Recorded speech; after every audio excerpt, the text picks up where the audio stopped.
A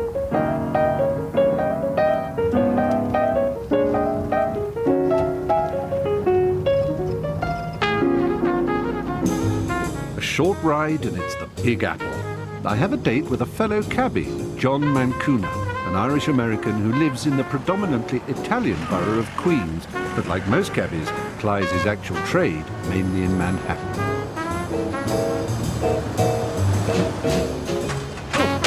Hello there. Hey, Steve. Welcome to New York. You must be John. That's it.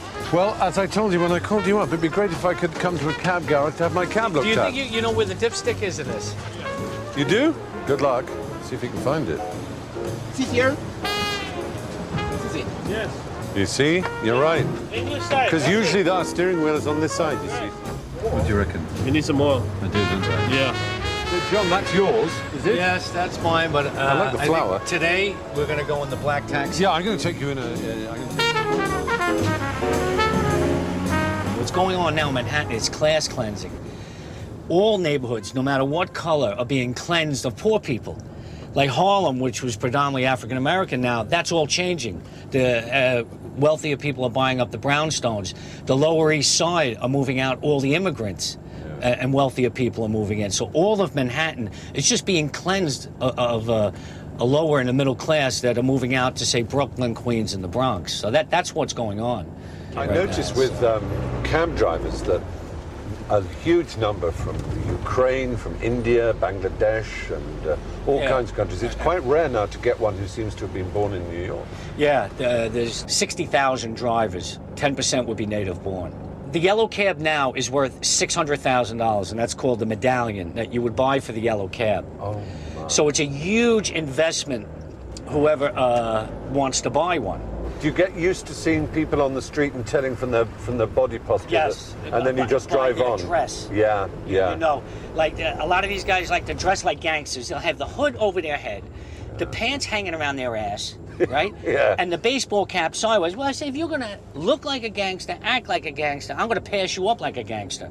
You know, after an 11-hour shift, you're at a light, it's 3 in the morning, and you hear both doors open and guys jump in. And they go, yo, my man, we're heading up to the South Bronx. And like the hair in the back of the head. Oh, not at this hour.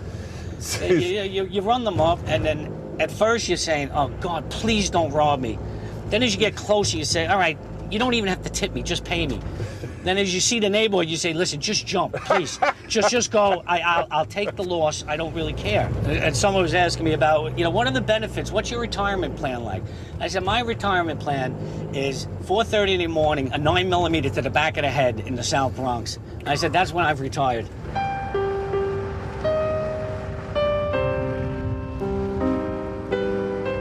The Big Apple, of course, is not just the Isle of Manhattan. I'm keen to explore the other boroughs and the people that make up the quintessential New York City. So John is taking me to a rather special place in the Italian neighborhood of Queens to meet one such tribe, the Goodfellas, the petty and not-so-petty types made famous in The Godfather and The Sopranos. This is their social club.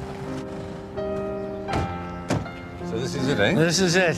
You might get in. I don't know if you're going to get out. Hi there. There's tea, coffee, cake, soda in the refrigerator. Fantastic. Help yourself. Well, hello, gentlemen. Oh. I'm, Hey, yo, hey. I'm Stephen. Hey, yo. You are?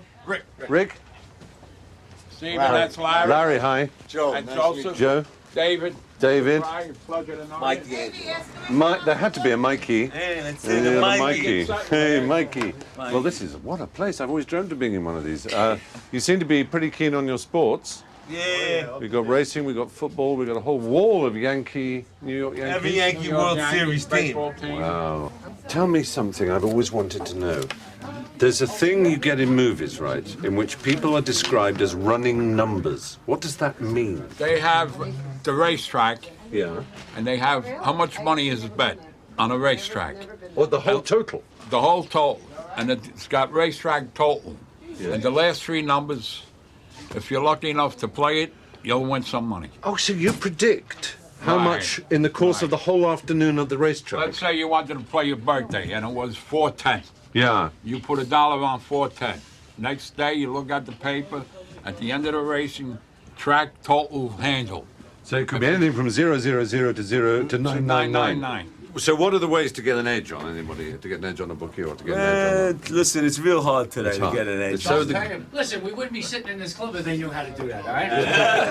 How you will get an edge? Yeah, See this phone? yeah, You're in here with a bookmaker. yeah. I'm out the racetrack. Right.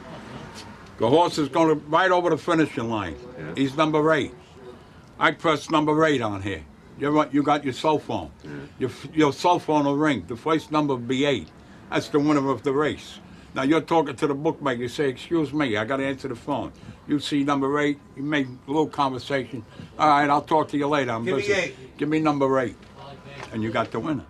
Who's going to tell me why there's a bullet hole on the door here?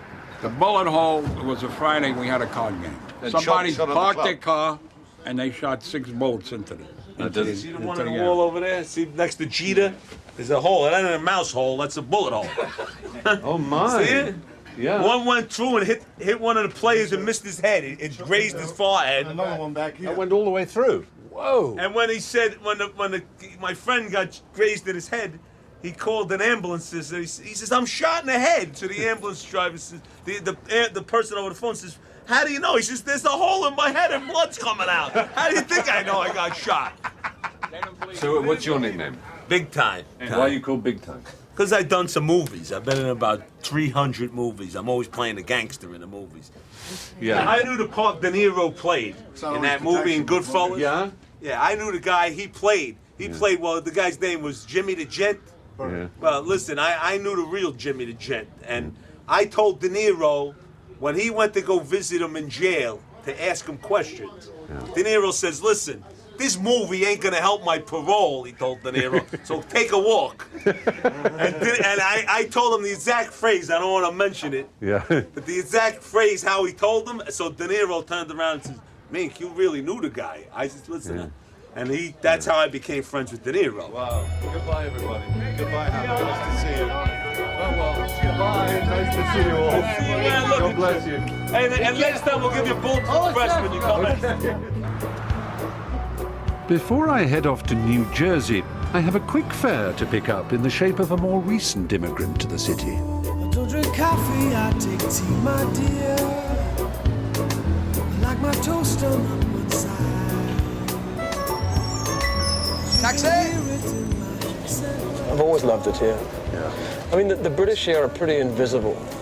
We don't look like a community. The only place you'll find us in numbers is maybe one of the pubs downtown.